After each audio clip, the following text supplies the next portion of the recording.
আপনারা কোন সরকার আমলে সাধারণ মানুষ ভালো ছিল? এখন মনে করো বর্তমানে আপনার আওয়ামী লীগ আমলে সঠিক ছিল আর কি, এখন ঝামেলা হয়ে দাঁড়াইছে। আওয়ামী লীগ আমলে সঠিক ছিল বা ভালো ছিলেন কেন একটু বলবেন?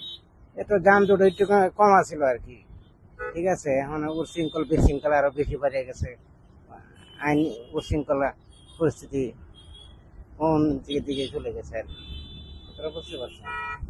এখন ইনকাম আগে ভালো ছিল না এখন ভালো হচ্ছে? এখন ইনকাম তো বেশি ভালো না, আগের আমলেই ভালো ছিল।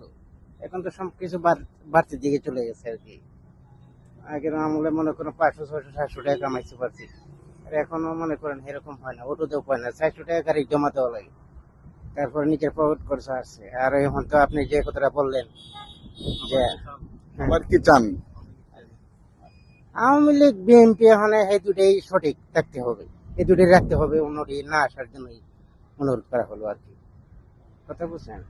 এখন সিনিয়র জুনিয়র দুটা জিনিস আছে, সিনিয়র একটা জুনিয়র, সত্য এবং মিথ্যা দুটো জিনিস। পুরানা দল হিসাবে দুটা আওয়ামী লীগ বিএনপি দুটাই আমি আওয়ামী লীগকে যে নিষিদ্ধ করে দিয়েছে সেক্ষেত্রে কেমন? এটা ভুল, তাদের ভুল ধারণা। যারা করছে তাদের তাদের মনে করেন মিথ্যা বলছে, দুর্নীতি বলছে, এটা সঠিক বলে নেই, কথাটা বুঝতে পারছেন। কারণ আওয়ামী লীগ বিএনপির দুটো সিনিয়র দল, কথা এই দুটো টাকা রাখতে চায় আর কি, আর অন্যগুলা কেনাচুট করে দাও বাতিল, কথাটা বুঝতে পারছেন।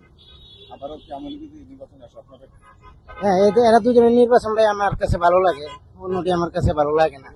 কারণ যে সুবিধাভোগী বর্তমান যে এখন যারা আছে, এখন এরা সুবিধাভোগী। কারণ যদি সুবিধাভোগী নাই হইতো তাহলে হ্যাঁ আওয়ামী লীগ চলে গেছে, নির্বাচনটা দেওয়া উচিত ছিল। নির্বাচনটা কেন দেয় নাই তারা, উদ্দেশ্যটা কি তাদের, তার রহস্য আছে, কথাটা বুঝতে পারছেন, এই আর কি। আসসালামু আলাইকুম।